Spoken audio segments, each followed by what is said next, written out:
Ethan Morrison pushed open his front door and stopped dead. The smell hit him first. Beef stew, fresh bread, something sweet baking. His hand went to his hip where his rifle should have been, but he'd left it with the horses. Someone was in his house. Someone had made themselves at home in the 3 weeks he'd been gone. He stepped inside, boots heavy on the wooden floor, and saw her standing at his stove, stirring something in his cast-iron pot, like she belonged there. Willa Hayes turned around, met his eyes without flinching, and said the last thing he expected. "Welcome home, Ethan. I hope you're hungry. Before we begin, please subscribe to our channel and stay with me until the end of this story. Comment below with the city you're watching from so I can see how far this story has traveled." Ethan didn't move. Couldn't move.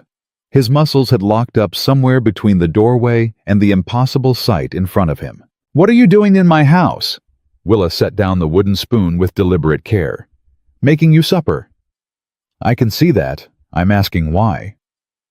"Because you've been gone 3 weeks, and I thought you might be tired of your own cooking.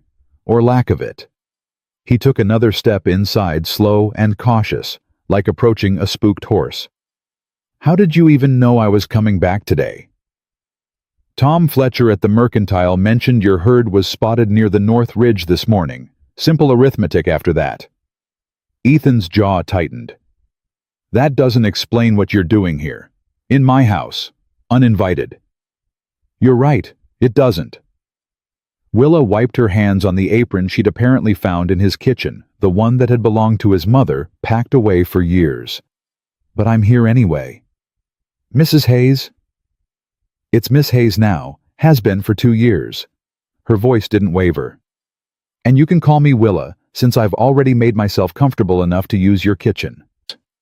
He stood there, hat still on trail dust, coating every inch of him, trying to make sense of this woman. She looked nothing like the prim schoolteacher he'd seen in town, always proper, always distant.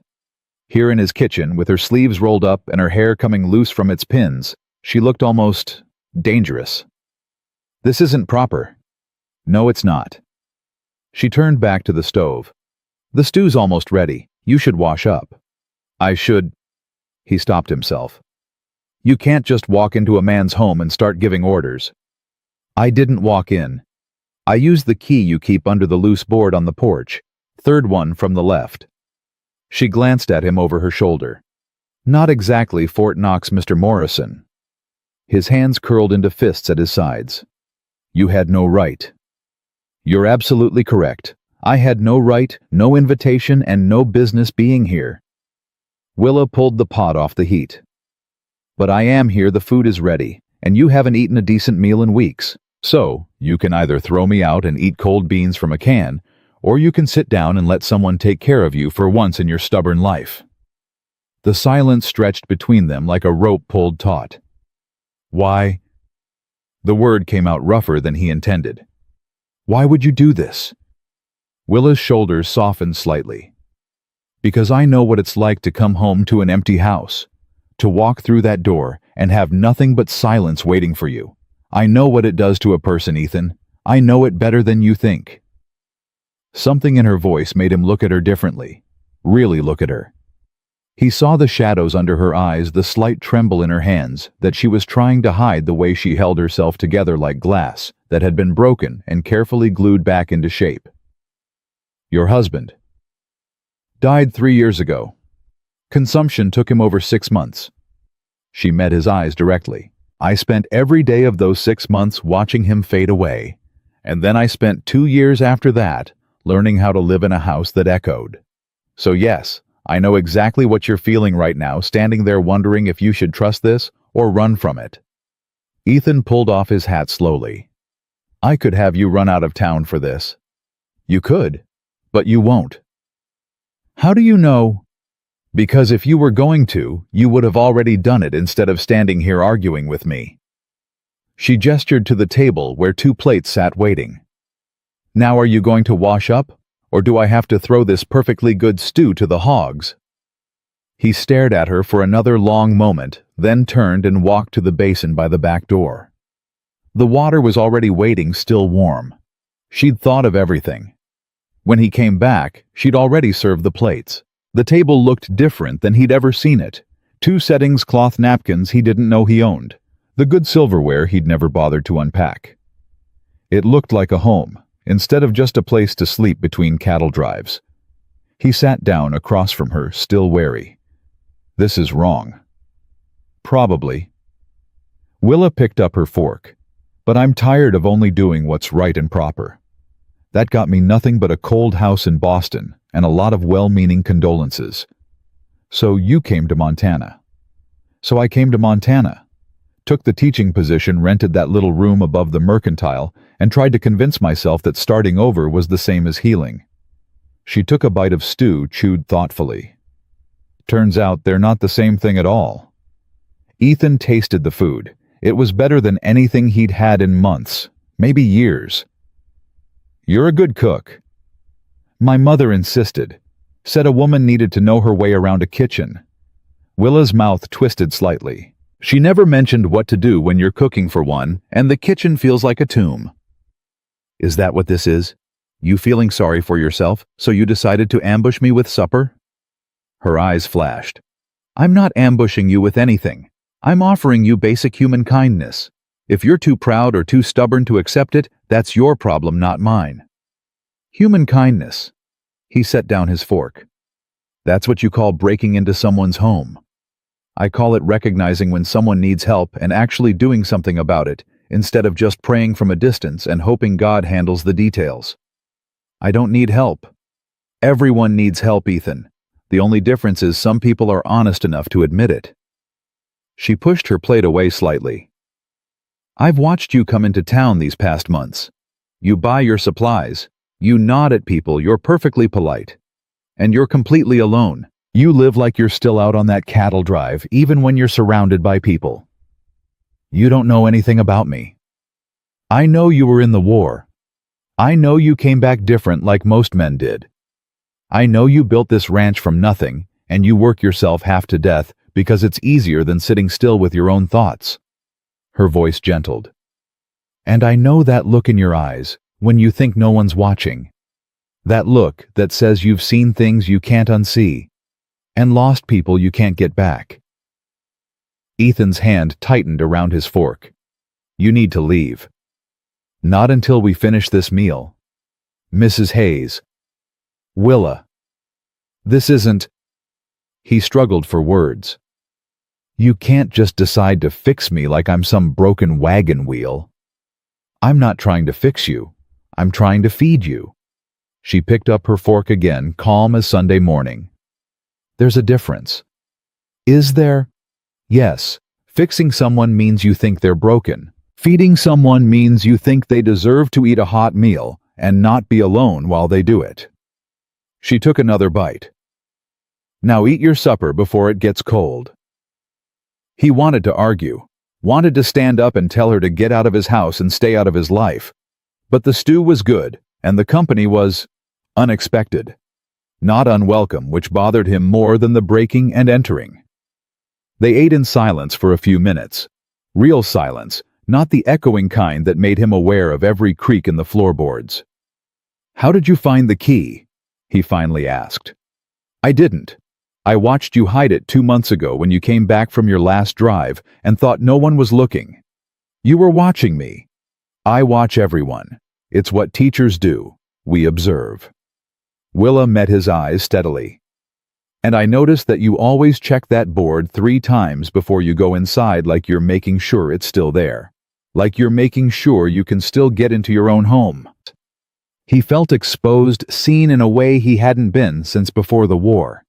That's intrusive. That's honest. She stood and began clearing the plates.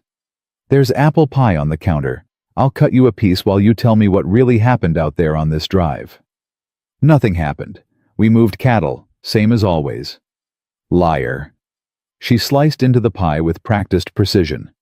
You've got a bruise on your left temple that's about a week old. You're favoring your right leg, and your hands are shaking just enough that you think I won't notice. Ethan looked down at his hands. She was right. Stampede, 4th night out. Lost 2 steers and nearly lost Johnson when his horse went down. But you didn't lose him. No, got him out of the way just in time. He accepted the plate she handed him. Took a hoof to the head for my trouble. Hence the bruise. Hence the bruise. Willa sat back down with her own slice. Did you see a doctor? Didn't need one. That's not what I asked. No, I didn't see a doctor. He took a bite of pie to avoid looking at her. It was perfect. Happy. Not particularly, but at least you're being honest now. She ate slowly, deliberately. My husband used to do that. Refuse medical care, insist he was fine, keep working until he collapsed. By the time he finally admitted something was wrong, it was too late. The words hung in the air like smoke. I'm sorry. Don't be. You didn't kill him. The consumption did. She set down her fork. But I learned something from watching him die. I learned that pride is expensive, and stubbornness is deadly, and sometimes the bravest thing a person can do is let someone else help them. Ethan studied her across the table. You're not what I expected. What did you expect? Someone softer, more delicate. I was once. Boston society has very specific expectations for widows. Lots of black dresses and quiet weeping and appropriate grief. Her mouth hardened. Her mouth. I got tired of performing sadness for people who didn't actually care, so I came here. To teach school. To teach children, yes, but also to teach myself how to live again. She looked around his kitchen. Turns out it's harder than I thought. So you decided to practice on me. I decided to do something that scared me. Breaking into your house terrified me. Cooking this meal terrified me. Sitting here having this conversation absolutely terrifies me. Her voice dropped. But I'm tired of being scared of everything. Tired of living so carefully that I'm not really living at all. He understood that. Understood it better than he wanted to admit. This can't happen again. Why not? Because people will talk. They already talk. About you, about me, about everyone in this godforsaken town who doesn't fit into their neat little boxes. Willa stood and began gathering the dishes. Let them talk. I've survived worse than gossip. Ethan rose and caught her wrist gently. I mean it. This was kind of you. But it can't become a habit. She looked down at his hand on her wrist, then up at his face. Are you afraid of what they'll say, or are you afraid of what you might feel if I keep doing this? The question landed like a punch. Both. At least she smiled at his honesty. Well, points for not lying about it. He released her wrist. You should go before it gets full dark.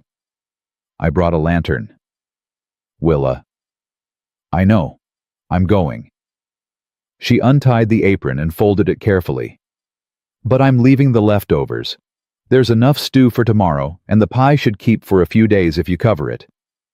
You don't have to. I'm not doing it because I have to. I'm doing it because I want to. She collected her shawl from the chair. There's a difference there too if you're willing to see it.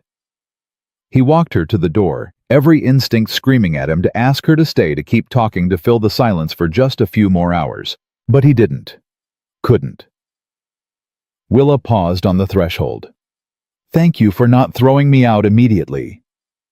Thank you for the meal. You're welcome. She looked up at him, and in the lamplight, he could see the same loneliness in her eyes that he felt in his bones. Good night, Ethan. Good night, Willa.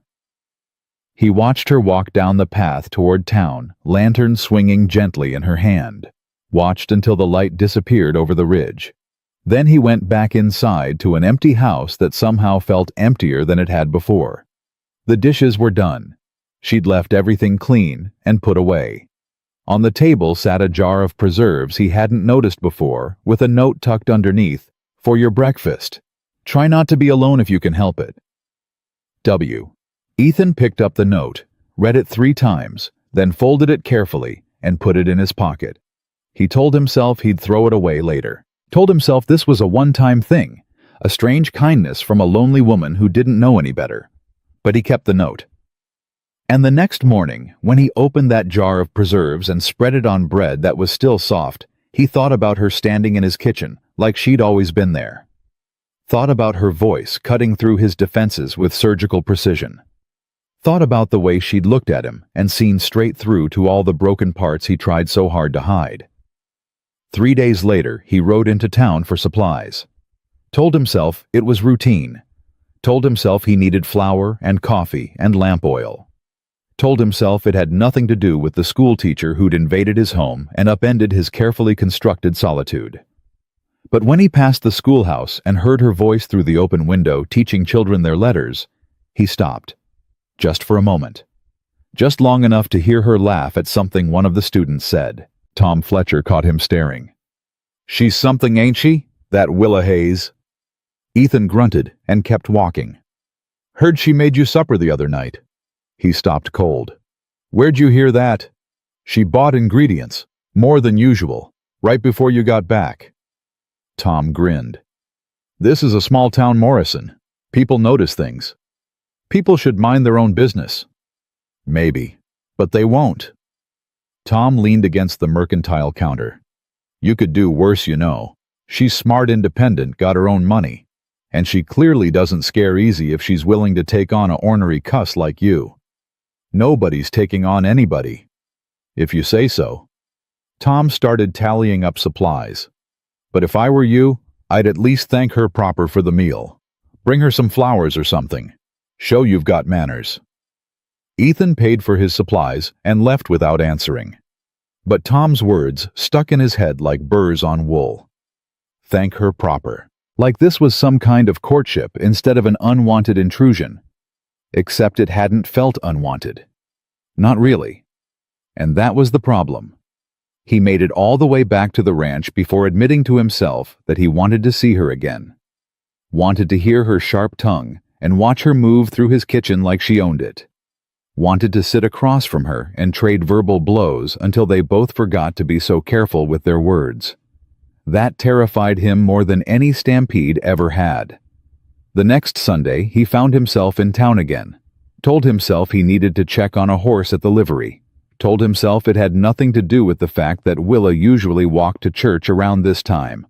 She rounded the corner in a blue dress that made her eyes look like storm clouds, saw him standing there, stopped. "Mr. Morrison?" "Miss Hayes." They stood 10 feet apart, a whole conversation happening in the silence. "Nice day," she finally said. "It is." "You're in town." "Needed to check on a horse." "On Sunday." "Horses don't observe the Sabbath." Her mouth twitched. "Neither do stubborn ranchers, apparently." He almost smiled. Almost. "I wanted to thank you for the meal. It was good." "You're welcome." And invasive. Also true. She tilted her head. "Are you going to hold a grudge about it? Or are you going to get over yourself and admit you enjoyed the company?" "I haven't decided yet." "Well, let me know when you do." She started to walk past him. "Willa." She stopped. Turned. Waited. "If you wanted to. I mean, if you found yourself with extra time." He forced the words out like they were costing him. The ranch could use some organizational help. With supplies. Inventory. Her eyes narrowed. "Are you asking me to come back to your house?" "I'm asking if you'd be willing to help me organize my supply shed, as a favor, nothing more." "Nothing more." "That's what I said." She studied him like he was a particularly complicated arithmetic problem. "Next Saturday afternoon, and I'm bringing my own lunch this time. I won't give the gossips more ammunition by cooking in your kitchen twice." "Fine." "Fine." She walked away toward the church, back straight, chin up. He watched her go and wondered what the hell he'd just done. Wondered why the thought of seeing her again made his chest feel less tight than it had in years. Wondered if maybe, just maybe, being a little less alone might not be the worst thing in the world.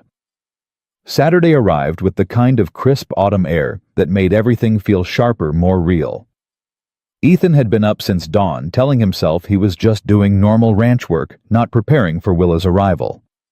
But he'd swept the supply shed twice, organized tools that didn't need organizing, and changed his shirt 3 times before settling on one that looked like he hadn't tried at all. When he heard the wagon approaching at precisely 2 o'clock, his stomach tightened in a way that had nothing to do with hunger. Willa climbed down before he could offer help, carrying a wicker basket and wearing a practical brown dress that somehow made her look more formidable than any fancy gown could have. She surveyed the ranch with the same assessing gaze she probably used on unruly students. "You've been cleaning." "I keep things tidy." "The supply shed is visible from here, Ethan. I can see fresh broom marks in the dirt." She walked toward him, not smiling, but not hiding her amusement either. "You didn't have to do that." "Didn't do it for you. Did it because it needed doing." "Of course." She set down her basket near the porch. "Shall we start then, before you invent more chores to avoid actually talking to me?" He led her to the shed, acutely aware of how close she walked beside him. Inside, rows of shelves held supplies in what he'd thought was reasonable order until she started pulling things down and making small, disapproving sounds. "What?" "You've got nails mixed with screws, 3 different kinds of rope all tangled together, and I'm fairly certain this grain has been here since before the war." She held up a sack. "Please tell me you're not feeding this to your horses." "That's for emergencies." "The only emergency this would help with is poisoning." She set it aside firmly.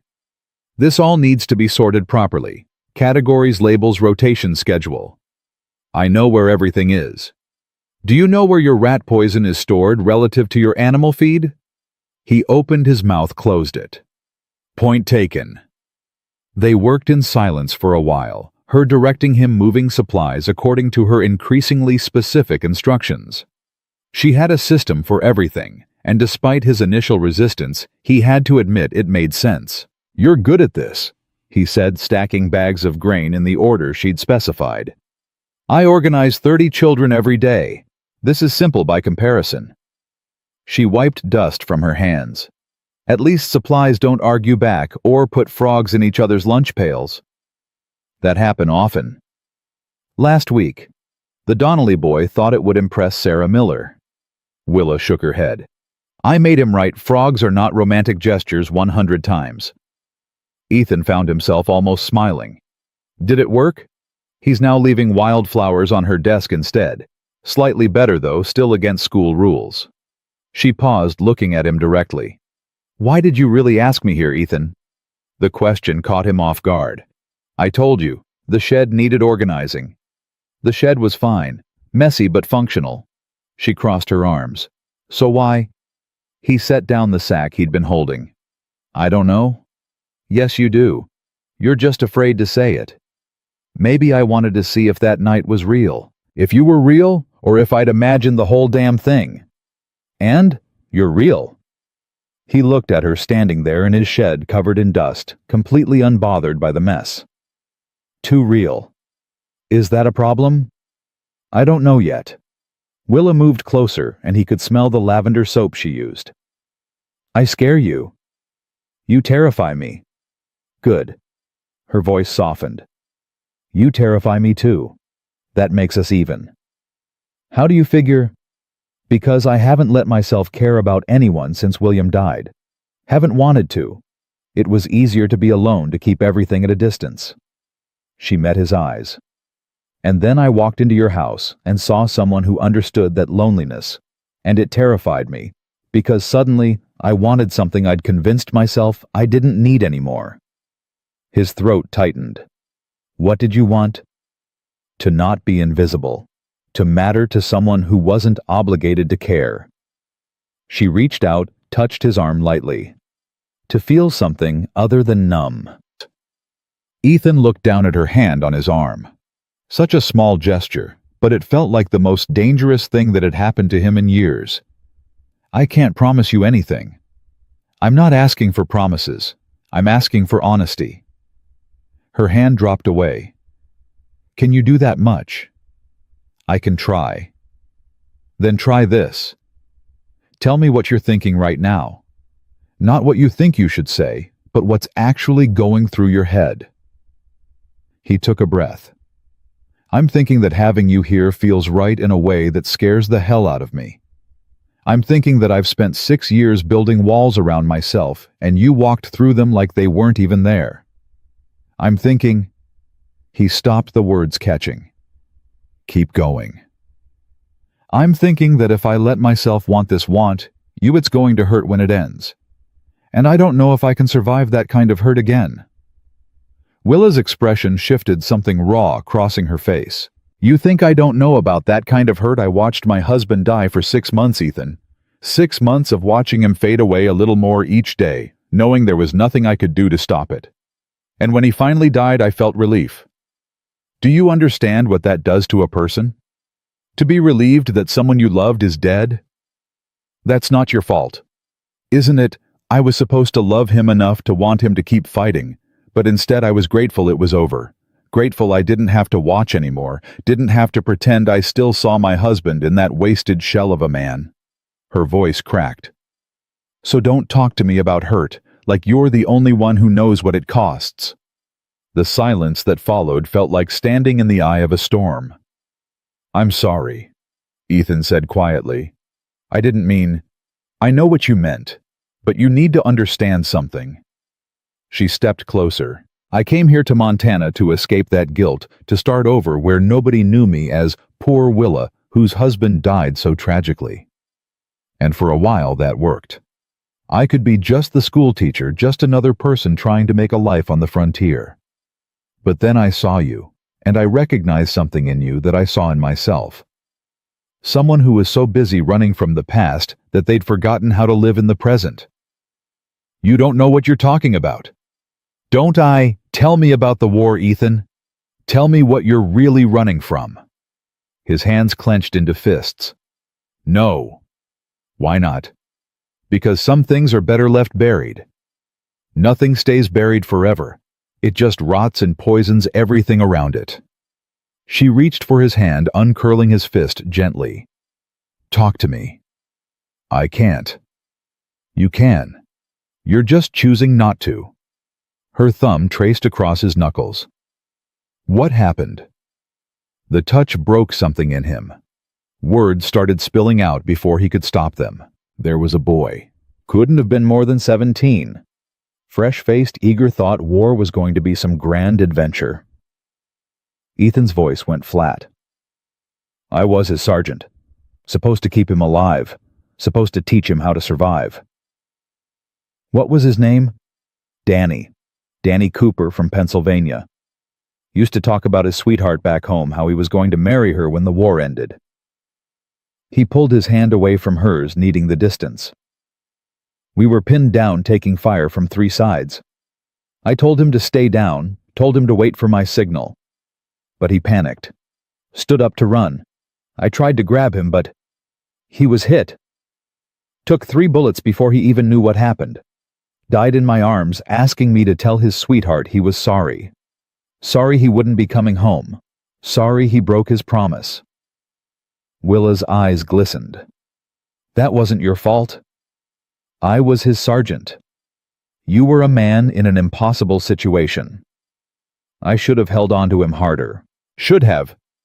Should have what stopped bullets with your bare hands, made him immortal through sheer force of will." She grabbed his shoulders, forcing him to look at her. "You did what you could. The rest was out of your control. Tell that to Danny's sweetheart. Tell that to his mother, who wrote me letters for 2 years asking me to explain exactly how her son died, wanting details I couldn't give her because they were too horrific. Did you write back? Every time. Even when I wanted to burn the letters, throw them away, pretend they didn't exist." His jaw clenched. "Because I owed her that much. Owed Danny that much. You owed yourself more than spending the rest of your life punishing yourself for something you couldn't prevent." Willa's grip tightened. "How many more, Ethan? How many more soldiers died under your command?"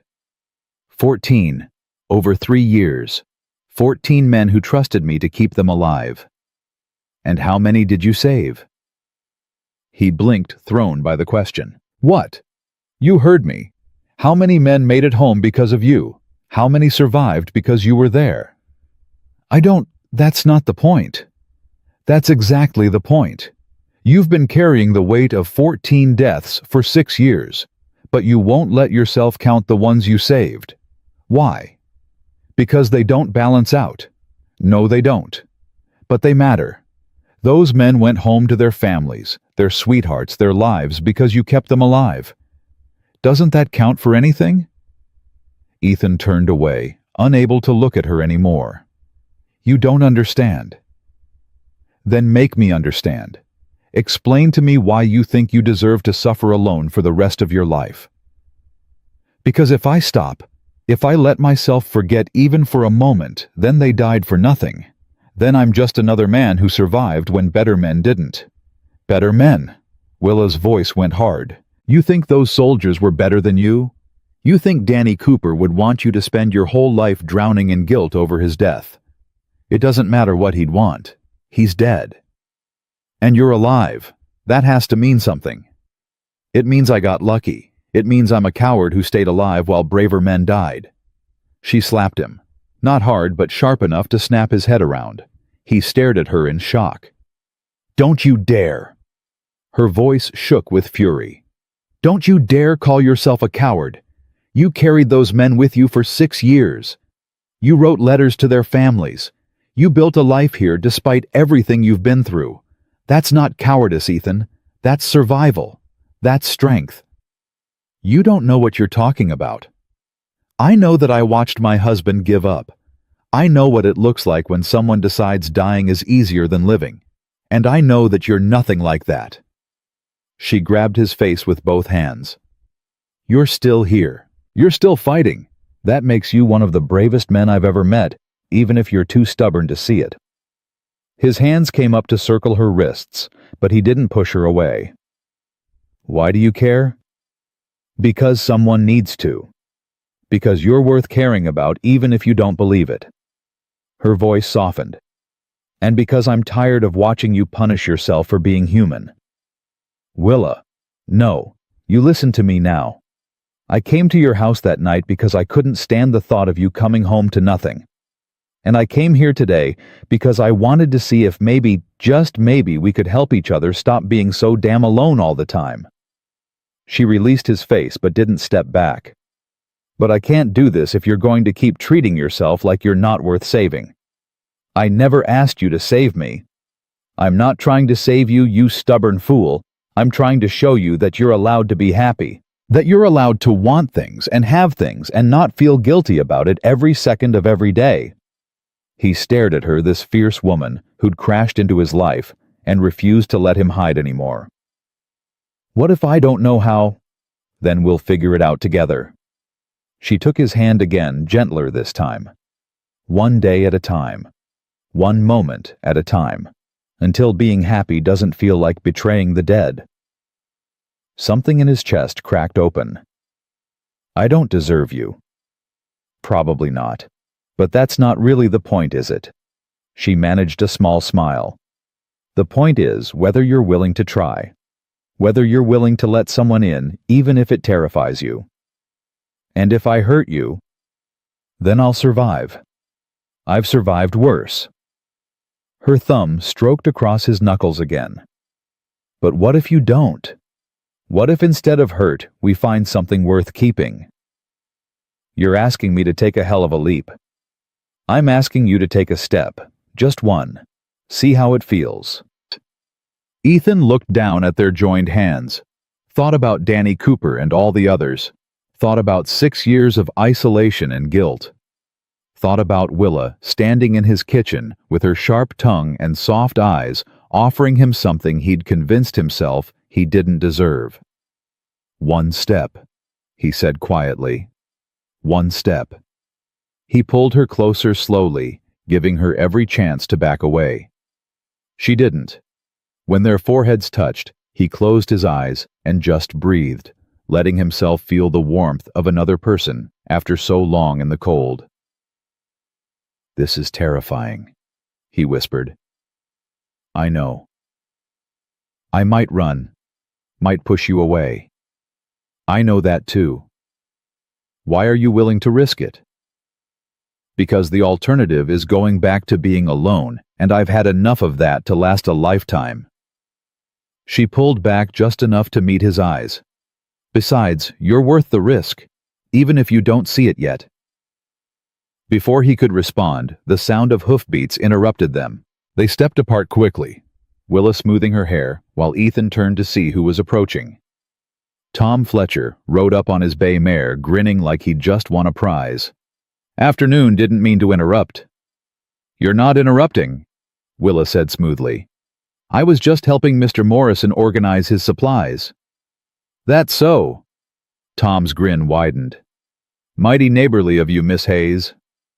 "I try to be helpful where I can." Ethan shot Tom a warning look. "What do you want, Fletcher?" "Came to let you know the Johnson boys' horse threw a shoe. They're wondering if you could take a look, seeing as how you're better with horses than most." "I'll head over later." "Appreciate it."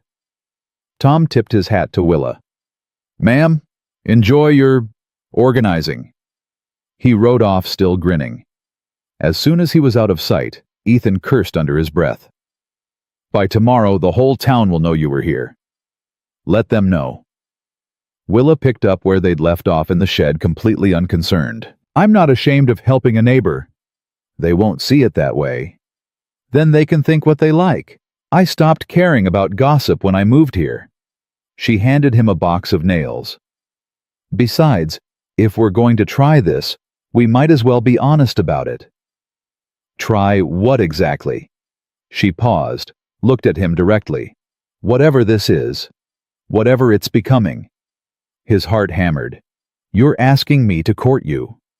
I'm asking you to stop pretending you don't want to. There's a difference. Willa, I don't know if I can give you what you think I deserve. Be the man you think I should have." She shook her head. "I'm not asking for perfection, Ethan. I'm asking for honesty, for effort, for a chance to see if two broken people can maybe build something whole together. What if we just break each other worse? What if we don't?" She stepped closer again. "What if instead of focusing on all the ways this could go wrong, we focused on the possibility that it might go right?" He wanted to argue, wanted to list all the reasons this was a terrible idea. But looking at her standing there, determined and fierce, and willing to fight for something he'd given up on years ago, he couldn't find the words. "You're relentless." "I'm hopeful. There's a difference." "Is there?" "Yes, relentless means I won't give up. Hopeful means I believe there's something worth not giving up for." She touched his chest right over his heart. "And I think you're worth it, Ethan Morrison. Even if you don't think so yet." The touch burned through his shirt like a brand. "You barely know me." "I know enough. I know you're kind even when you're trying to be hard. I know you're loyal to a fault. I know you carry other people's pain because you think you deserve to suffer." Her hand spread flat against his chest. "And I know that underneath all that guilt and fear there's a man who wants to be happy, who wants to live instead of just surviving. I can feel it. Your heart's beating too hard for someone who's given up. Maybe it's just beating hard because you're touching me." A smile ghosted across her lips. "Maybe. But that proves my point, doesn't it? You're not as dead inside as you pretend to be." He covered her hand with his, holding it against his chest. "What do you want from me?" "I want you to have supper with me. Really have supper, not just tolerate my presence while you plot ways to avoid me afterward." "When?" "Tomorrow. Sunday, after church." "People will definitely talk then." "Good. Let them get used to seeing us together." Her eyes challenged him. "Unless you're too scared of a little gossip." "I'm not scared of gossip. I'm scared of—" He stopped, unable to finish. "Of caring about me and losing me. I know. I'm scared of the same thing." She squeezed his hand. "But I'm more scared of letting that fear keep me from living. Aren't you?" The question hung between them like a dare. "Yes," he finally admitted. "God help me, yes." "Then say you'll come. Say you'll stop fighting this and just see where it goes." Ethan looked at her, really looked at her, and saw his own fear reflected back at him. Saw her own scars, her own battles, her own desperate hope that maybe this time things could be different. And he made a choice that terrified him more than any battlefield ever had. All right, Sunday, after church. Her smile could have lit the whole territory. Good, I'll make pot roast. Breaking into my house again. No, this time you're coming to mine. She pulled her hand away, leaving his chest feeling cold. Fair's fair after all. Your place is a room above the mercantile. It's small, but it's mine, and it has a stove and a table, which is all we need. She brushed past him toward her basket. Now, if you'll excuse me, I should get back before it gets dark. Wouldn't want to give the gossips more ammunition. He followed her outside, watching as she climbed into her wagon with practiced ease. She looked down at him, and for a moment, everything else fell away. Thank you, she said quietly. For what? For taking that step. I know it cost you. It's just supper.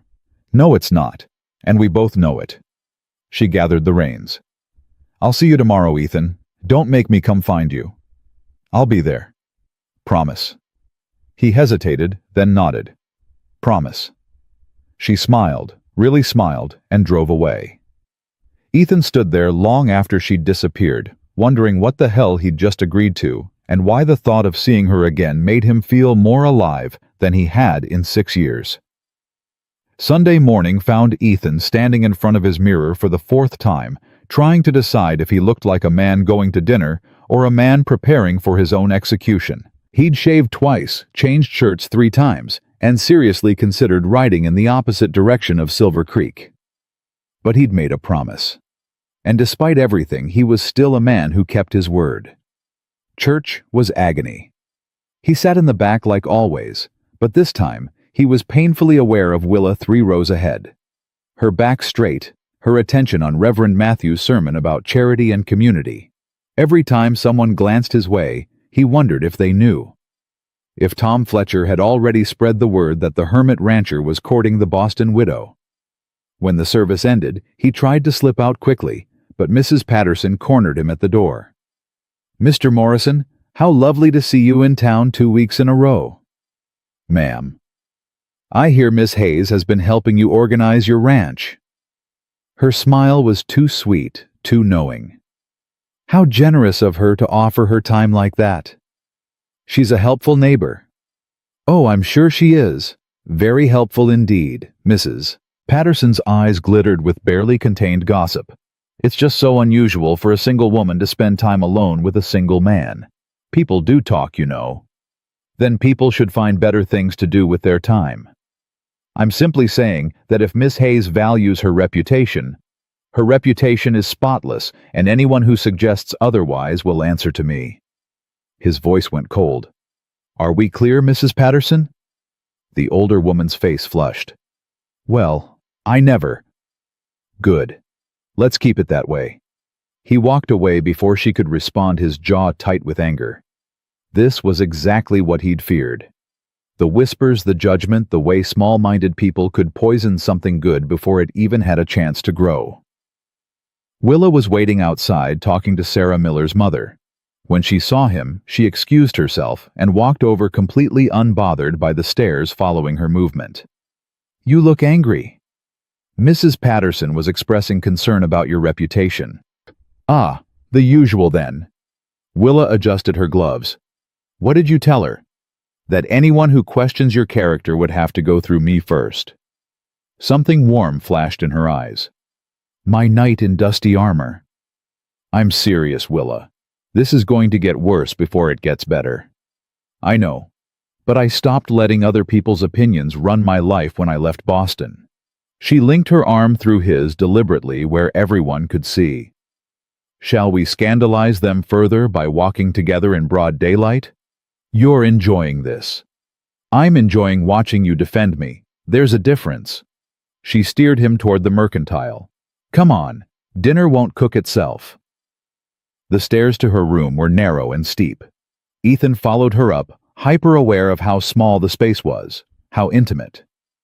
Her room was exactly what he'd expected, tidy, efficient, with books stacked on every available surface, and a small stove in the corner that was already warming the space.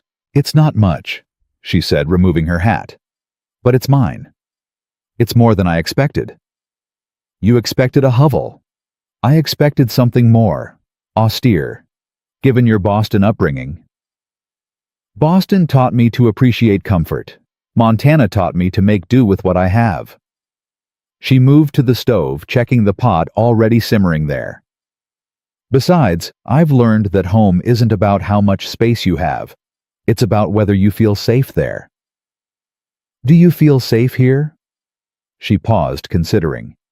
"Most days. Some nights I lie awake and wonder what I'm doing in this God-forsaken territory miles from anything I knew. But then, morning comes and I remember why I left." "Why did you leave, really?" "Because Boston was suffocating me with sympathy.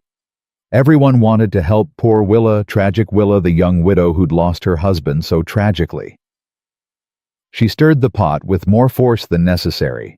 "They threw me charity balls, introduced me to suitable men, made sure I knew my place in their careful social hierarchy, and every single day I could feel myself disappearing into their expectations of who I should be." "So, you ran." "I left. There's a difference." She turned to face him. "Running implies you're escaping something. Leaving means you're choosing something different. I chose this. Chose the possibility of building a life on my own terms, instead of letting other people dictate what my grief should look like." Ethan moved closer, drawn by the fierce honesty in her voice. "Do you regret it?" "Some days, when the wind cuts through these walls, and I'm burning my last candle to grade papers. When students look at me like I'm some exotic creature that wandered into their town. When men like Tom Fletcher make assumptions about why a woman my age is still unmarried." She met his eyes. "But then I have days like yesterday. Days when I remember why taking risks is worth it. Because of me. Because of possibility. Because of the chance that maybe I'm not done living yet." She reached up, touched his face gently. "You feel the same way. I can see it in your eyes. You're terrified that wanting something means you'll lose it, but you want it anyway." "Willa." The door banged open. Ethan spun around to find Tom Fletcher standing there, face flushed with urgency. "Morrison, you need to come. Now." "What's wrong?" "It's your ranch. Smoke visible from the North Ridge. Could be a grass fire spreading toward your buildings." Ethan's blood went cold. "How long ago?" "Spotted it 20 minutes ago. Came straight here." He was already moving toward the door when Willa grabbed his arm. "I'm coming with you."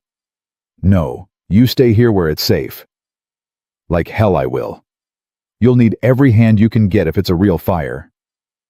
"Willa, this isn't—" "Don't you dare tell me what I can or can't do. I've fought fires before. Boston had plenty." She was already grabbing her shawl. "We're wasting time arguing." Tom looked between them. "She's right. Every person counts." Ethan cursed, but didn't argue further. They ran for the horses, Willa keeping pace despite her skirts. Tom had brought extra mounts.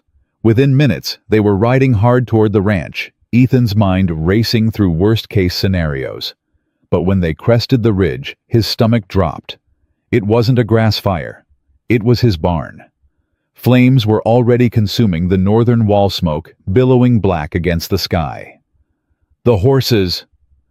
Willa's shout cut through his shock. He was off his mount before it fully stopped running toward the barn. He could hear the animals screaming inside, smell the acrid smoke mixing with hay and leather.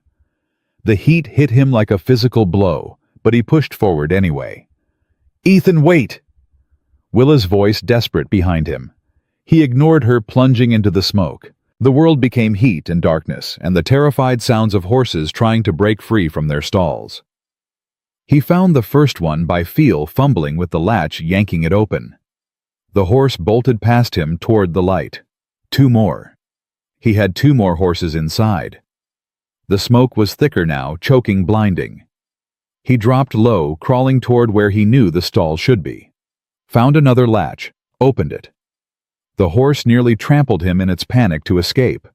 1 more. Just 1 more. The roof groaned above him, a sound like the earth splitting open. He pushed forward anyway, found the last stall, worked the latch with hands that were shaking from lack of air. The horse wouldn't move. "Come on, you stubborn bastard. Move!" He grabbed the halter, pulled hard. The horse reared, fighting him, too panicked to understand he was trying to save it. The roof groaned again, louder this time. "Ethan!"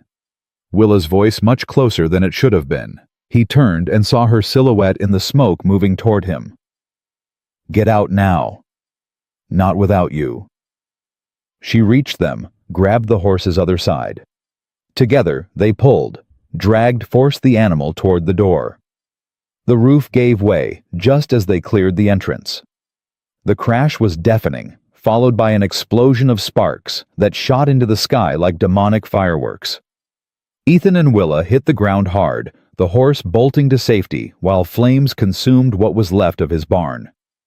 Tom and several men from town had arrived with buckets, forming a chain to the well.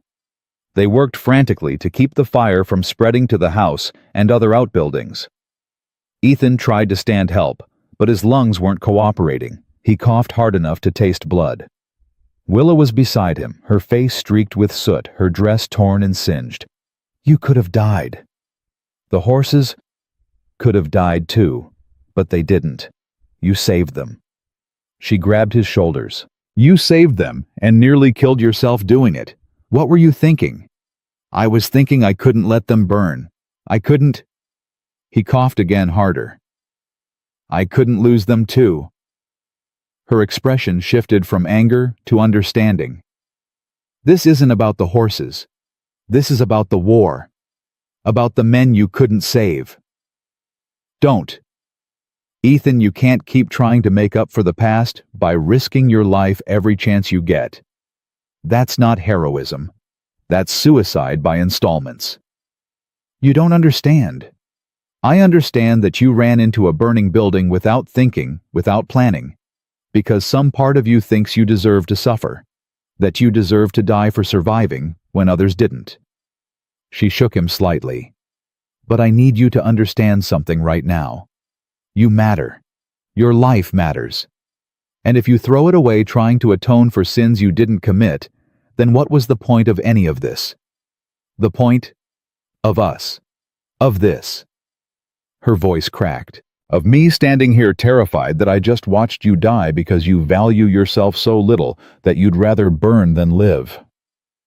The raw pain in her voice cut through his smoke-addled thoughts. He reached for her face, wiped away the tear cutting through the soot on her cheek. "I'm sorry."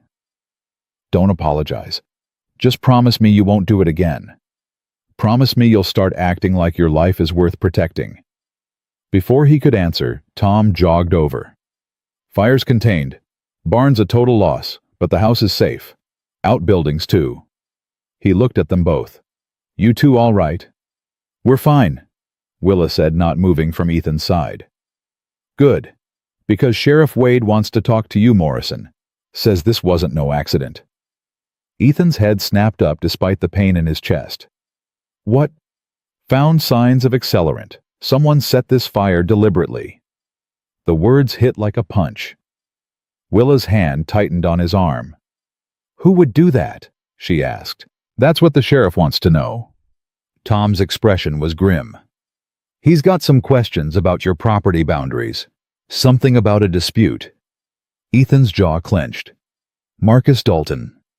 The rancher from the South Ridge? He's been trying to buy my water rights for 2 years. I've refused every offer." Ethan pushed himself to his feet, Willa steadying him. "Last month, he threatened to take them by force if I didn't sell." "You never mentioned that," Willa said quietly. "Didn't think he'd actually do anything. Dalton talks big, but..." He stopped, looking at the smoldering remains of his barn. "I was wrong." Sheriff Wade approached a tall man with hard eyes and a harder reputation. "Morrison, need a word." "Is it Dalton?" "Can't say yet, but I found boot prints near where the fire started, fresh ones, and a can of kerosene that doesn't match anything you keep in your shed." Wade pulled out a notebook. "Tell me about this dispute with Dalton." Ethan laid it out: the water rights, the offers, the escalating threats. Willa listened with growing horror as he described Dalton's visit last month, the thinly veiled intimidation, the suggestion that accidents happened to stubborn men who didn't know when to sell. "Why didn't you report this?" Wade asked. "Because threats are just words. You didn't think he'd follow through, but he did. Nearly killed you both in the process." Wade looked at Willa. "You shouldn't have been here, ma'am." "But I was. And I saw Mr. Morrison risk his life to save his animals." Her voice was steel. "I also saw evidence of arson. So what are you going to do about it, Sheriff?" "My job. But I need Morrison to press charges. Officially." "Consider it done," Ethan said immediately. "Good. I'll need a statement, both of you." Wade closed his notebook. "And Morrison, watch your back. If Dalton's willing to burn your property, he might be willing to do worse." The sheriff walked away, leaving them standing in the aftermath of destruction. Ethan looked at what remained of his barn, years of work, reduced to ash and blackened timber. He should have felt devastated, should have been calculating the cost, the time to rebuild, the setback this represented.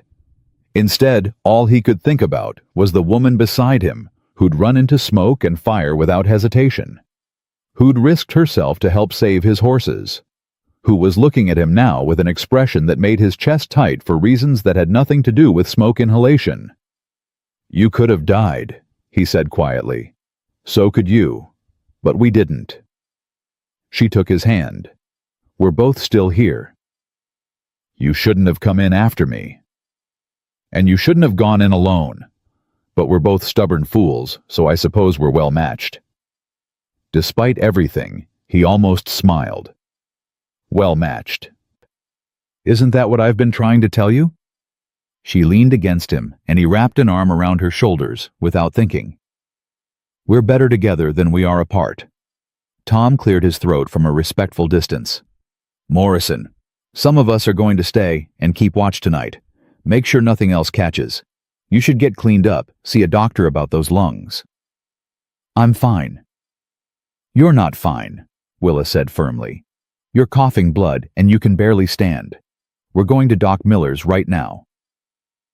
"Willa, don't argue with me. I just watched you nearly die once today. I'm not going to watch it happen in slow motion because you're too stubborn to see a doctor." He wanted to protest, but the look in her eyes stopped him. It wasn't just concern, it was fear. Raw, genuine fear that he might actually be hurt worse than he realized. "All right, Doc Miller's." They rode back to town slowly. Ethan's breathing labored, Willa never straying more than a few feet from his side. By the time they reached the doctor's small office, his vision was starting to blur at the edges. Doc Miller took one look at him and immediately started preparing for treatment. "Smoke inhalation, possibly some burns. Miss Hayes, I'll need you to wait outside." "I'm staying." "This isn't proper." "I don't care about proper. I'm staying." Her voice left no room for argument. Miller sighed, but didn't push. He examined Ethan thoroughly, listening to his lungs, checking his hands and face for burns, asking questions about pain and breathing that Ethan answered through gritted teeth. "You're lucky," Miller finally said. "No serious burns, but your lungs took a beating. You need rest. No heavy work for at least a week." "A week I can't." "You can, and you will." Willa cut him off. "Unless you want permanent damage." "Listen to the lady," Miller said dryly. "She's got more sense than you do." Ethan slumped back against the examination table, suddenly exhausted. The adrenaline was wearing off, leaving behind pain and the crushing reality of what had happened. His barn was gone. Someone had tried to destroy his ranch, and he'd nearly gotten Willa killed in the process. "This is my fault," he said quietly. "How is someone else's arson your fault?" Willa asked. "Because I should have seen it coming. Should have taken Dalton's threats more seriously. Should have what? Read his mind, predicted the future." She moved to stand in front of him. "This is not your fault, Ethan. This is the fault of a greedy man who thinks he can take what doesn't belong to him through violence and intimidation." "But you were there. You could have been hurt because I..." I was there because I chose to be. Because when someone I care about is in danger, I don't run away. I run toward them." She took his hands, soot-stained and scraped. "And yes, I was terrified. Yes, I thought we might both die in that barn. But I would make the same choice again in a heartbeat. Do you understand what I'm saying?" He looked at her, really looked at her, and saw it written clearly in her eyes. She wasn't just talking about the fire. She was talking about them. About this thing growing between them that neither of them could name yet, but both of them felt. "I can't promise to keep you safe," he said roughly. "I'm not asking you to. I'm asking you to let me stand beside you while we both try to stay alive and build something worth fighting for." She squeezed his hands. "Can you do that? Can you stop trying to protect me from every possible danger and just let me choose to be here?" The question hung in the air between them, weighted with everything they'd been through, everything they'd survived. "I don't know how." "Then learn. We'll learn together." She leaned in closer. "Because I'm not going anywhere, Ethan Morrison. Not because of gossip, not because of fire, and certainly not because you're too stubborn to admit you need someone." "Need someone," he echoed. "Is that what this is?" "It's part of it. The other part is wanting someone, choosing them, deciding that despite all the risks and dangers and possibilities for heartbreak, they're worth it." Her voice dropped to almost a whisper. "You're worth it, even if you don't believe it yet." Doc Miller cleared his throat loudly. "I'm going to step outside for a few minutes. Give you two some privacy. Try not to tax his lungs too much, Miss Hayes." The door closed behind him. Silence filled the space, heavy with unspoken words. "Willa?" Ethan started, then stopped, unsure how to finish. "I know. It's too fast. Too soon. Too dangerous." She brought his hand to her cheek. "But I'm done living my life in fear of what might happen. I'm done choosing safety over possibility. And I'm done pretending I don't feel what I feel when I look at you." "What do you feel?" "Hope, terror, possibility." She smiled, soft and sad. "The beginning of something that could either heal us both or break us completely. And I'm willing to risk finding out which one it is." "Are you?" His answer came in the form of pulling her closer, resting his forehead against hers, breathing in the scent of smoke and lavender, and everything that was her. "Yes," he whispered. "God help me, yes." They stayed like that for a long moment, breathing together, letting the decision settle between them like something sacred and terrifying. When Doc Miller knocked gently and re-entered, they pulled apart, slowly, reluctantly. "I'm prescribing rest and clean air," Miller said, pretending he hadn't seen anything. "And Miss Hayes, I'm prescribing that you make sure this stubborn fool actually follows orders." "I can do that." "Good. Because if he doesn't, those lungs will scar permanently." Miller handed Ethan a small bottle. "Tonic. Twice a day. Tastes like hell, but it'll help with the coughing." They left the office together, stepping into late afternoon sun that felt too normal after everything that had happened. People stared as they walked down the main street, Willa's hand tucked into the crook of Ethan's arm, like she belonged there. "They're all looking," he said quietly. "Let them look. I'm tired of caring what they think. Your reputation is my own to manage, not theirs." She squeezed his arm. "Besides, after today, I think we're past worrying about propriety." Mrs. Patterson stood outside the general store, her mouth a thin line of disapproval. She opened it to speak, but Willa cut her off with a smile sharp as broken glass. "Lovely day, isn't it, Mrs. Patterson? Despite the fire and attempted murder, I mean." The older woman's mouth snapped shut. Ethan felt something like pride surge through his chest.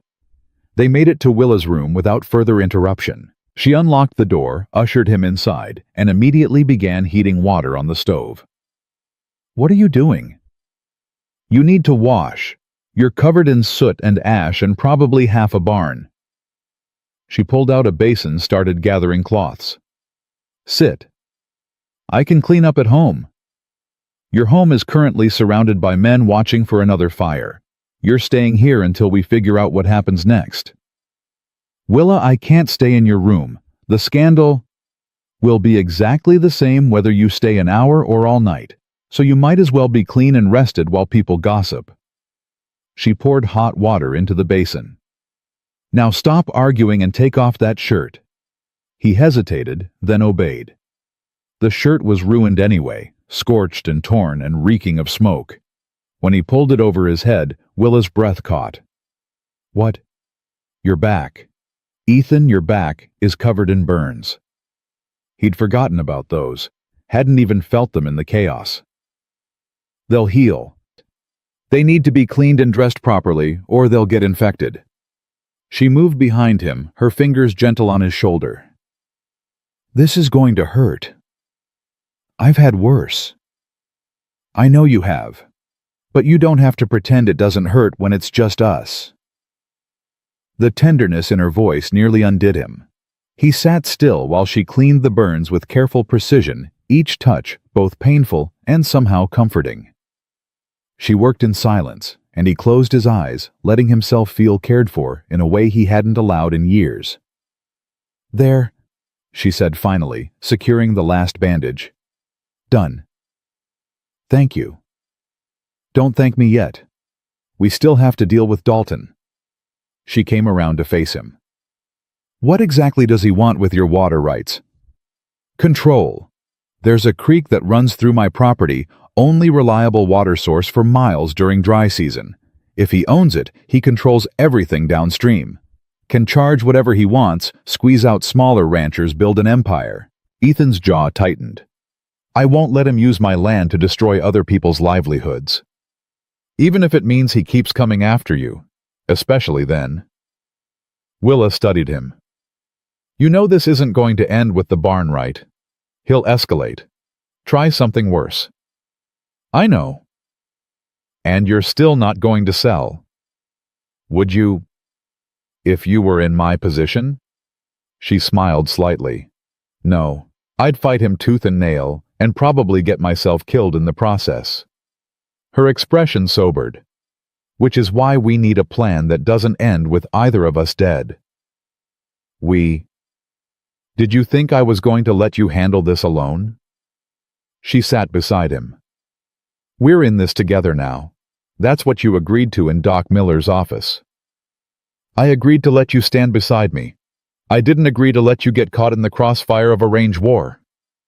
Too late. I'm already caught. She took his hand. So we might as well figure out how to win. Before he could respond, boots thundered up the stairs. Tom Fletcher burst through the door without knocking, face flushed with urgency.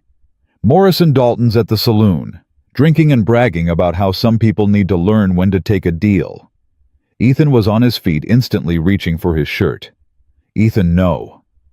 Willa grabbed his arm. That's exactly what he wants. You go in there angry, you'll give him an excuse to claim self-defense when he shoots you. She's right, Tom said. Half the town's in there listening to him. You walk in looking for a fight, it'll be your word against his. So what, I just let him celebrate burning down my barn? No, you let Sheriff Wade handle it legally while you stay alive. Willa's grip tightened. Please, don't give him what he wants. The rational part of his brain knew she was right. The part that had kept him alive through war and wilderness knew that rage was a luxury he couldn't afford. But the part that had just watched his livelihood burn wanted blood. I need to do something. Then do something smart, not something stupid. She stood still, holding his arm.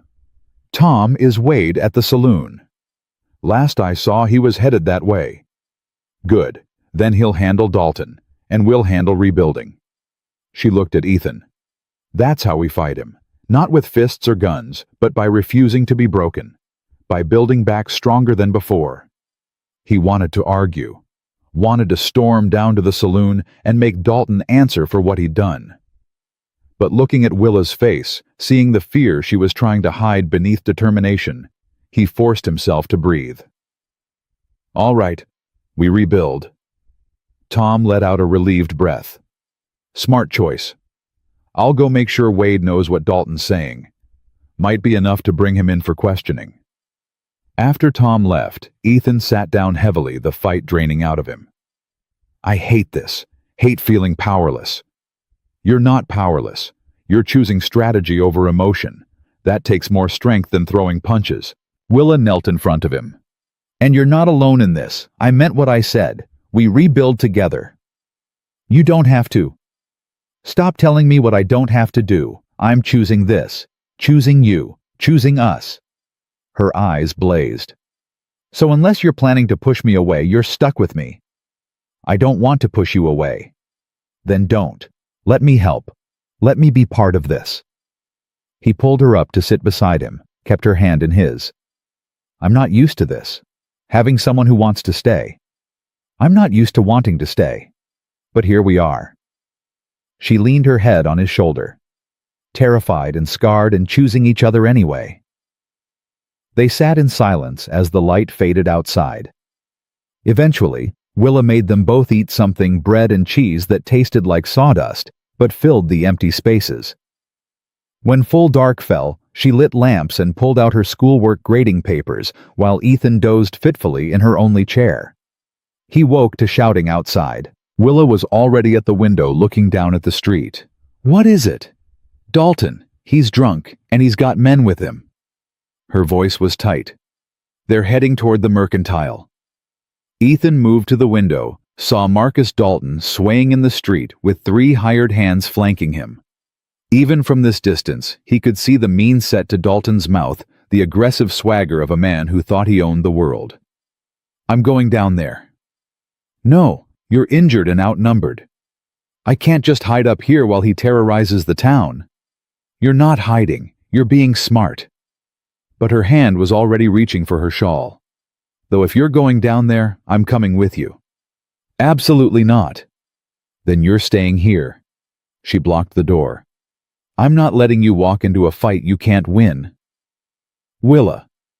No, I didn't pull you out of a burning barn just to watch you get shot in the street. Her voice shook. Please, just wait. Let Wade handle this. But Wade wasn't anywhere in sight, and Dalton was getting louder, shouting about cowards who wouldn't face him like men. Where's Morrison? Dalton bellowed. Where's that stubborn son of a bitch who thinks he's better than everyone else? Ethan's hands clenched into fists. Every instinct screamed at him to go down there to defend himself, to fight. But Willa was right. It was a trap. Dalton wanted him to react, wanted an excuse to escalate this into violence. He's trying to provoke you, Willa whispered. Don't give him the satisfaction. I know. Then why are you shaking? Because standing here doing nothing while he threatens everything I've built is killing me. He forced himself to breathe. But you're right. This is what he wants. Below, Sheriff Wade finally appeared, moving with deliberate calm toward Dalton. That's enough, Marcus. Go home and sleep it off. I don't take orders from you, Wade. I take orders from God and my bank account, and both tell me I'm in the right. Burning down a man's barn isn't right by any standard. I didn't burn nothing. Can't prove I did either. Dalton grinned ugly and triumphant. But I'll tell you what I'm going to do. I'm going to buy Morrison's land at auction when he can't afford to rebuild. Going to take those water rights legal and proper. Morrison's not selling. He will when he realizes he can't fight me and win.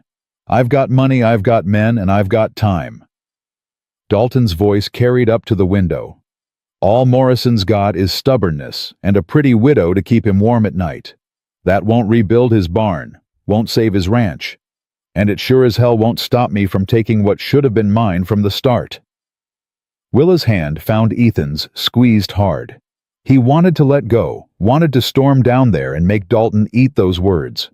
But her grip anchored him, kept him from making a fatal mistake. You're drunk, Marcus, and you're making threats in front of witnesses. Wade's hand moved to his gun. I'd suggest you head home before I'm forced to arrest you for disturbing the peace. You can't arrest me for speaking truth. I can arrest you for public intoxication and making threats, Your choice how this goes." Dalton stared at Wade for a long moment, then spat in the dirt. "This isn't over." "No, it's not. But it's over for tonight." Wade gestured toward Dalton's men. "Get him home, and tell him when he sobers up that I'll be asking questions about that fire. Questions he'd better have answers for." Dalton let his men lead him away, still muttering threats. Wade looked up at Willa's window, tipped his hat in acknowledgement, then disappeared into the darkness. Ethan realized he was trembling, not from fear, but from the effort of holding himself back. Willa pulled him away from the window, sat him down, held both his hands until the shaking stopped. "You did the right thing." "Doesn't feel right. I know. But charging down there would have gotten you killed, and then where would I be?" She touched his face gently. "I need you alive, Ethan, more than I need you to be a hero." "I'm not a hero." "You are to me. You were a hero when you saved those horses. You were a hero when you chose not to fight Dalton tonight." Her thumb brushed across his cheekbone.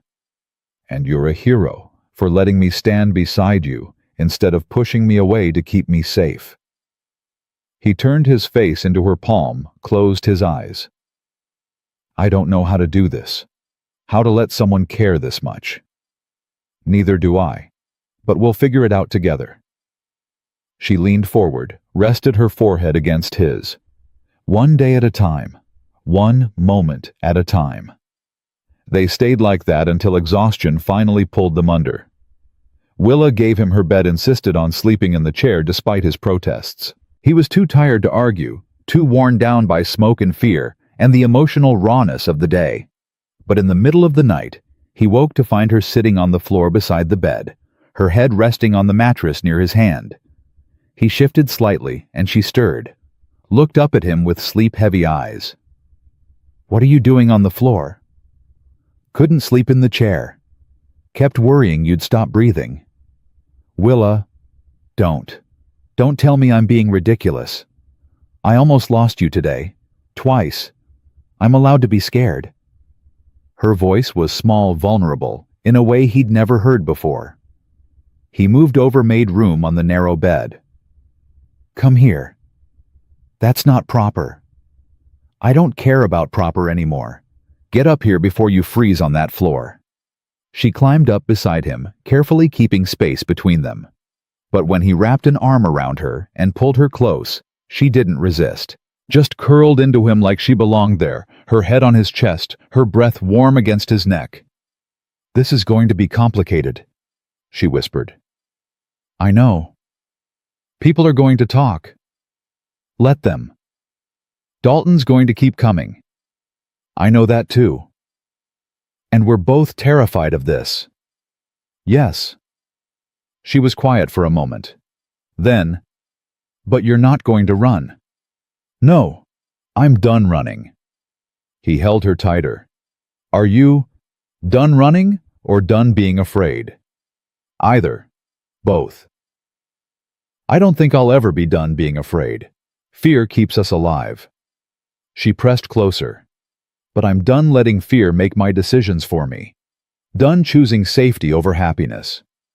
"Is that what this is, happiness?" "It could be, if we let it." She tilted her head up to look at him in the darkness. "Can we let it? Can we choose this despite everything?" He thought about Danny Cooper and all the others. Thought about 6 years of guilt and isolation. Thought about standing in that burning barn, certain he was going to die, and his only regret being that he'd wasted so much time being afraid to live. "Yes," he said, and meant it more than he'd meant anything in years. She kissed him, then soft and sweet and tasting of salt from tears he hadn't seen her cry. He kissed her back, pouring 6 years of loneliness into it. 6 years of wanting something he'd been too scared to reach for. When they finally pulled apart, both breathing hard, she smiled against his mouth. "Well, that's new. Good new or bad new? Terrifying new, which I'm starting to think is the same as good new." She settled back against his chest. "Go to sleep, Ethan. We'll deal with everything else in the morning." But morning came too fast and brought problems with it. Tom Fletcher was pounding on the door before dawn, shouting about smoke. Ethan and Willa jerked awake, untangling themselves in a panic. "What is it?" Ethan called through the door. "It's the schoolhouse. Someone set it on fire." Willa went white. "The children's work, the books, everything." She was out the door before Ethan could stop her, running down the stairs in her nightdress and bare feet. He grabbed his boots and followed, heart pounding. The schoolhouse was already engulfed when they arrived, flames eating through the wooden structure like it was made of paper. Willa stood frozen, watching months of work disappear into smoke. "All of it," she said numbly. "All their primers. The books I brought from Boston. The letters they wrote to their families." "We can replace books," Ethan said, putting his hands on her shoulders. "Not the letters. Not their work." She turned to him, eyes blazing. "This was Dalton. He couldn't get to you through the barn, so he's going through me. You don't know that. I know that my schoolhouse is burning the day after I stood beside you publicly. I know that Dalton threatened you, and now he's destroying everything I've built here."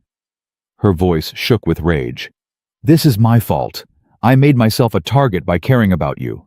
No, this is Dalton's fault. Only his. But if you hadn't what shown kindness, offered help, stood up to bullies." He gripped her shoulders tighter. "You can't blame yourself for someone else's cruelty. Watch me." She pulled away, staring at the flames.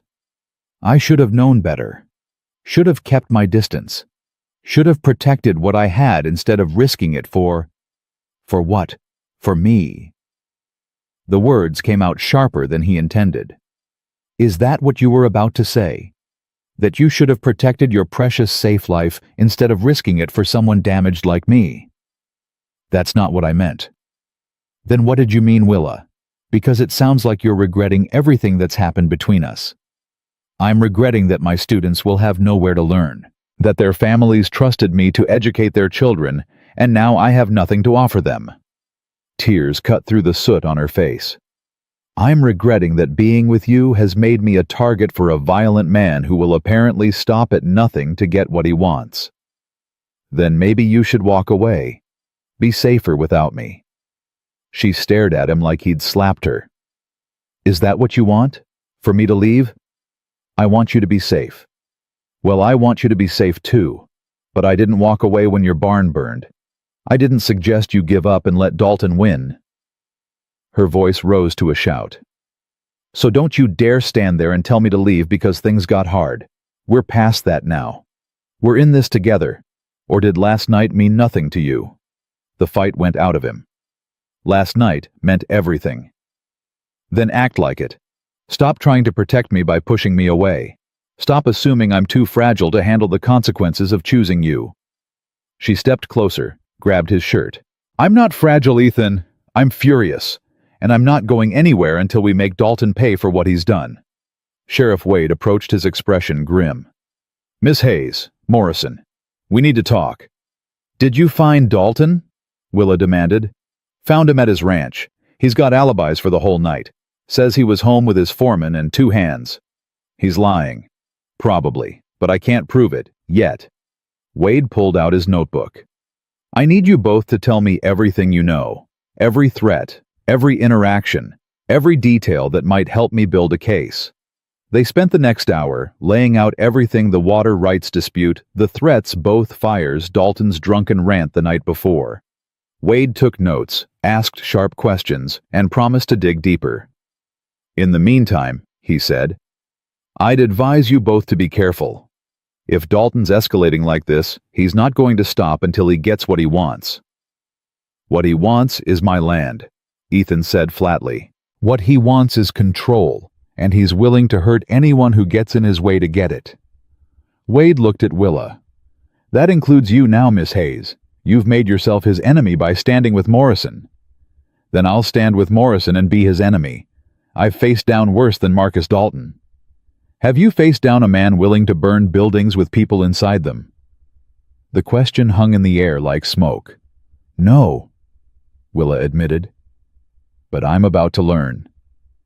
Wade's warning echoed in Ethan's head for the rest of that day and into the next. He moved Willa's belongings to the ranch that afternoon over her token protests, reasoning that if Dalton was targeting her, she'd be safer where Ethan could watch over her. The irony wasn't lost on either of them.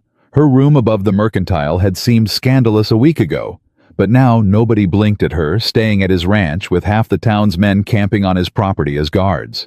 "This is insane," Willa said on the third night watching Tom Fletcher and 6 others settle in around a campfire outside. "We're living under siege. We're being cautious. We're being hunted." She turned from the window, arms crossed. "And I hate it. Hate that Dalton's made me afraid in my own town.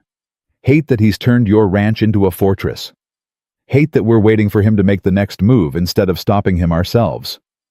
What would you have us do? Wade's building a case. Wade's been building a case for 3 days, and Dalton's still free, still threatening, still winning." Her voice was sharp with frustration. "Meanwhile, my students have no school, your barn's still ashes, and we're hiding like criminals while he walks around town like he owns it. He'll make a mistake. Men like Dalton always do. And how many more buildings burn before he does? How many more people get hurt?" She moved closer, grabbed his hands. "I can't just sit here waiting, Ethan. It's killing me." He understood that. Understood the helplessness, the rage at being forced into a defensive position. But he also understood that charging at Dalton without a plan would get them killed. "Then we need to make him make that mistake. Force his hand." "How?" Before he could answer, Tom burst through the door without knocking. "Morrison, you need to hear this. Now." They followed him outside where one of Dalton's hired hands, a young man named Jimmy, stood wringing his hat in his hands, looking terrified. "Tell them what you told me," Tom said. "Mr. Dalton's planning something big, tomorrow night." Jimmy's voice shook. "He's been meeting with men from out of town. Rough men. The kind who don't ask questions if the money's right." Ethan's blood went cold. "What kind of something?" "I don't know exactly, but I heard him tell his foreman to make sure Morrison wasn't at the ranch tomorrow night. Said it needed to look like an accident, like maybe Morrison fell asleep with a lamp burning and the whole place went up." Jimmy looked at Willa. "And he said to make sure the school teacher was inside when it happened." Willa's face went white. Ethan's hands clenched into fists. "Why are you telling us this?" he asked, forcing his voice to stay level. "Because I didn't sign up to murder nobody. I needed work, and Mr. Dalton pays good, but I ain't killing people for money. That's not who I am." Jimmy met his eyes directly. "My mama taught me better than that." "Will you testify to Sheriff Wade?" "I will. But I don't know if it'll be enough. Dalton's got half the county in his pocket. Judges, lawmen, politicians." Jimmy's shoulders slumped. "He always wins. That's just how it is." "Not this time," Willa said, her voice like iron. "This time he's going to lose." "Ma'am, with all respect, you don't know what you're up against. Dalton's is a bully who thinks money and violence make him untouchable, but he's wrong." She looked at Ethan. "We're going to prove it, tomorrow night." "Willa, what are you thinking?" "I'm thinking we give Dalton exactly what he wants. We make him think we're at the ranch tomorrow night. Make him commit to this plan. And then we catch him in the act with witnesses he can't buy or threaten." Tom shook his head. "That's too dangerous. If something goes wrong." "Then we'll handle it. But I'm done being afraid. Done letting him control our lives through fear." She grabbed Ethan's arm. "We end this tomorrow, one way or another." It was a terrible plan. Reckless and risky, and likely to get them killed. But looking at Willa's fierce determination, at the way she was choosing to fight instead of hide, Ethan couldn't bring himself to argue. "We'll need Wade on board," he said instead. "Then let's go convince him." Sheriff Wade listened to their plan with increasing skepticism, but Jimmy's testimony finally swayed him. By midnight, they had a strategy, dangerous, yes, but possible. Wade would hide men around the ranch. Ethan and Willa would appear to be inside, but would actually be positioned to witness whatever Dalton tried. When he made his move, they'd have him dead to rights with multiple witnesses. This only works if everyone plays their part perfectly, Wade warned. One mistake, and people die. We understand the risks, Willa said calmly. Do you? Because from where I'm sitting, you're betting your lives that Dalton's arrogance will make him sloppy. That's exactly what we're betting on. She looked at Ethan. And I think we're going to win. The next day crawled by with agonizing slowness. Ethan and Willa made a show of going about normal business. Her visiting the temporary classroom set up in the church basement, him checking on his horses, and meeting with suppliers about barn materials. To anyone watching, they looked like two people trying to rebuild their lives despite the threats. But underneath, they were preparing for war. As sunset approached, they returned to the ranch together, lit lamps in the windows, moved around inside, making shadows that would suggest they were settling in for the night. Then they slipped out the back, circled around to the position Wade had designated, and waited. "What if he doesn't come?" Willa whispered. "Then we try again tomorrow. And if he does come, then we finish this." She leaned against him, and he wrapped an arm around her shoulders. They sat in silence as darkness fell completely, watching the ranch house glow with false occupation. "I'm scared," she admitted quietly. "So am I. But you're not running." "Neither are you." She tilted her head up to look at him. "When this is over, when we win, what happens then? We rebuild. The barn, the school, our lives." He touched her face gently. "Together. Together," she echoed and kissed him like it might be the last time. Movement in the darkness made them pull apart. 4 men on horseback approached the ranch slowly, deliberately. Even in the dim starlight, Ethan recognized Dalton's bulk on the lead horse. "Here we go," Wade whispered from his position nearby. They watched Dalton and his men dismount, saw one of them pull out containers, lamp oil probably, or something worse.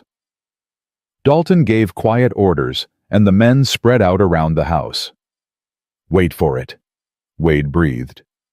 Dalton himself approached the front door, tried the handle, found it locked as expected. He stepped back, nodded to his men.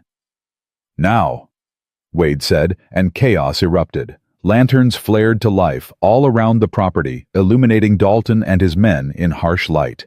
Wade's deputies emerged from hiding, guns drawn. "Marcus Dalton, you're under arrest for attempted arson and conspiracy to commit murder."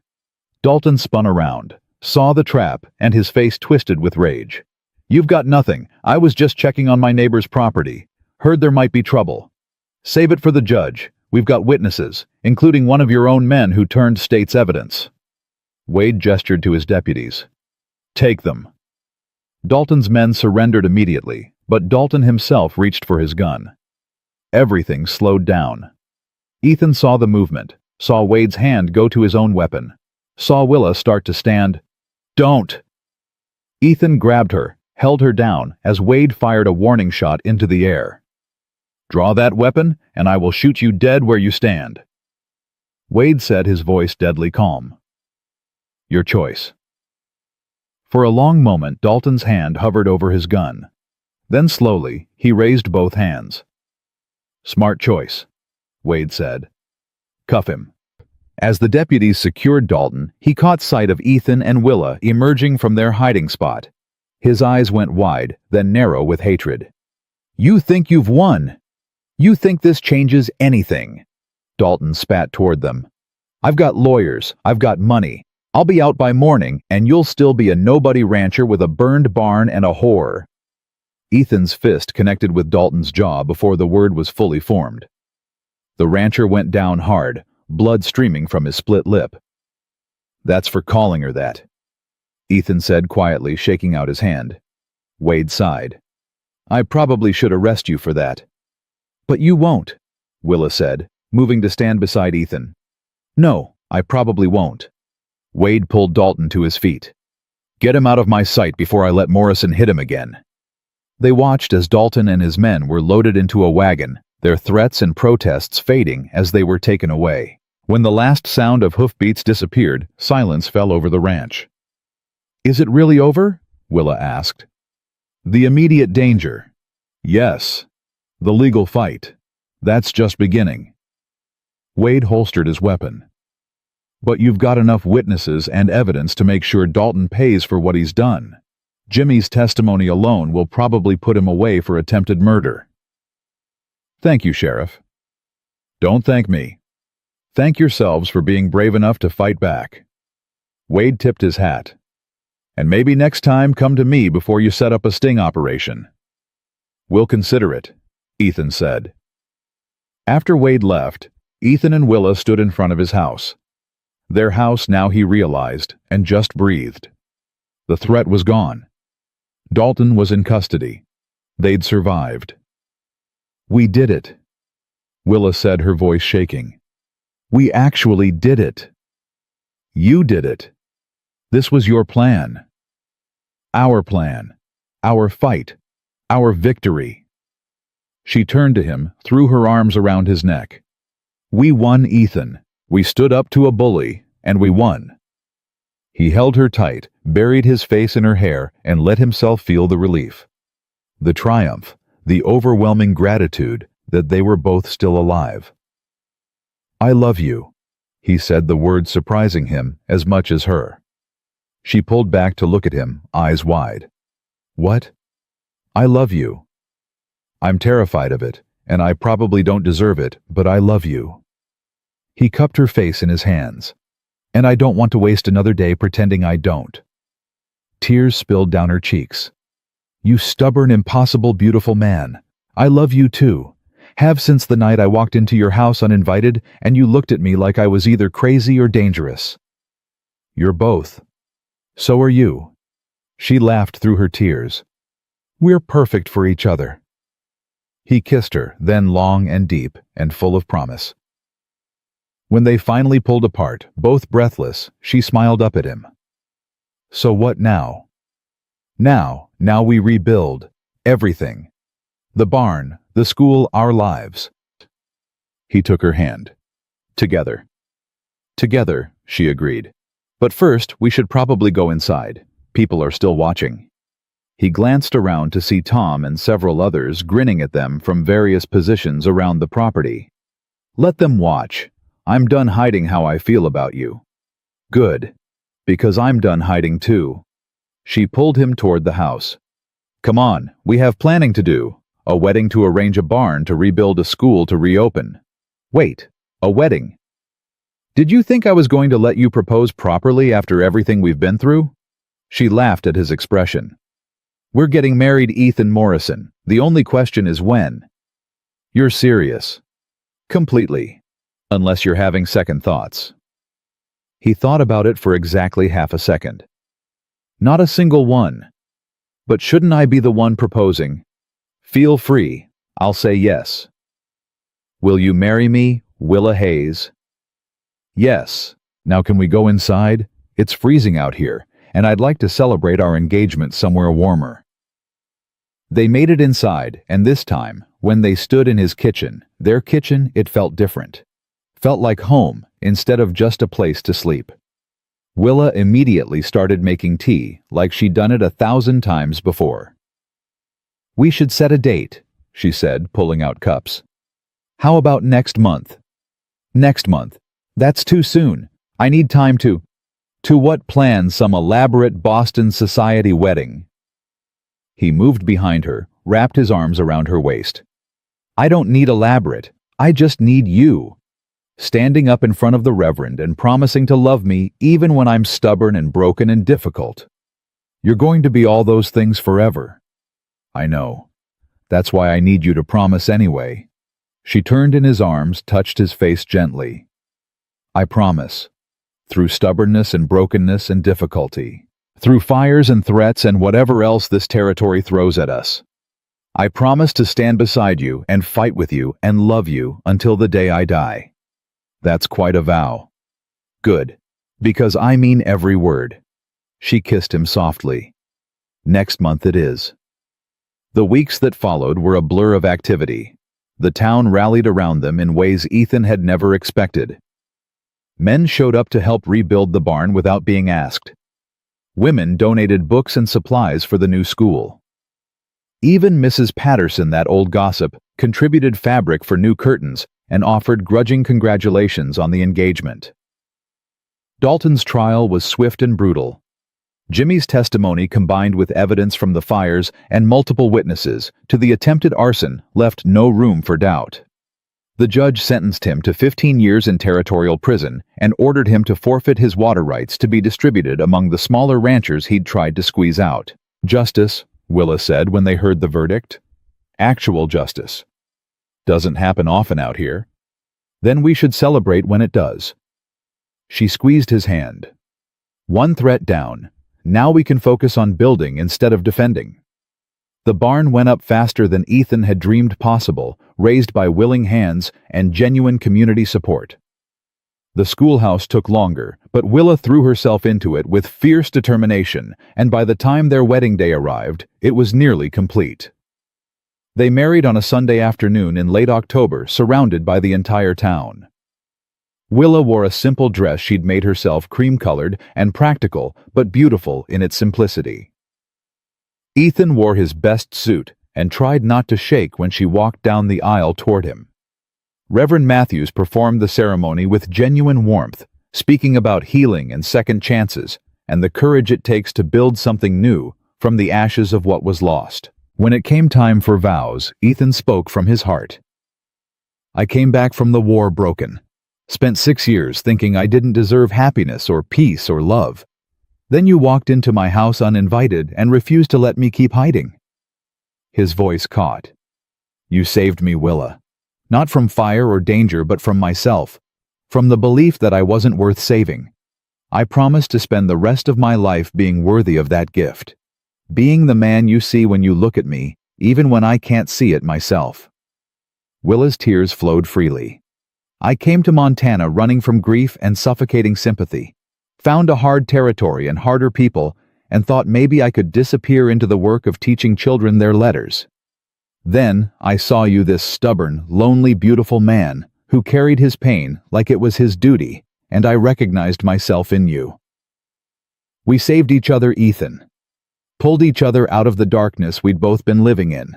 I promise to keep pulling, keep fighting, keep choosing you every single day for the rest of our lives. When the Reverend pronounced them married, the kiss that followed was witnessed by half of Silver Creek and met with cheers that echoed off the mountains. At the reception in the newly rebuilt barn, Tom Fletcher stood up to give a toast. I've known Ethan Morrison for 5 years, and in all that time I never saw him smile. Not once. He was a good man, a fair man, but a sad man. Tom raised his glass. Then Willa Hayes walked into his house uninvited, and everything changed. She didn't just bring him supper. She brought him back to life. So here's to Willa, the bravest woman in Montana, for taking on this ornery cuss. And here's to Ethan for being smart enough to let her. The barn erupted in laughter and applause.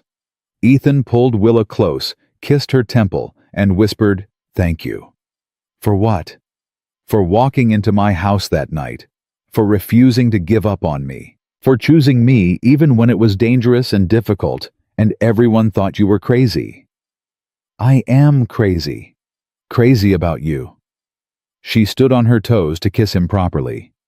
Now dance with me before the fiddle player passes out from exhaustion. They danced until their feet hurt, ate cake until they were sick, and laughed more than Ethan had in his entire adult life. When the party finally wound down and they walked back to the house, their house properly, theirs now, the stars were brilliant overhead. Happy? Willa asked. More than I thought possible. Good, because we're just getting started. She looked up at the house, at the barn glowing with lamplight, at the land spreading out around them. We're going to build something beautiful here, Ethan. A real home. A real life. Together.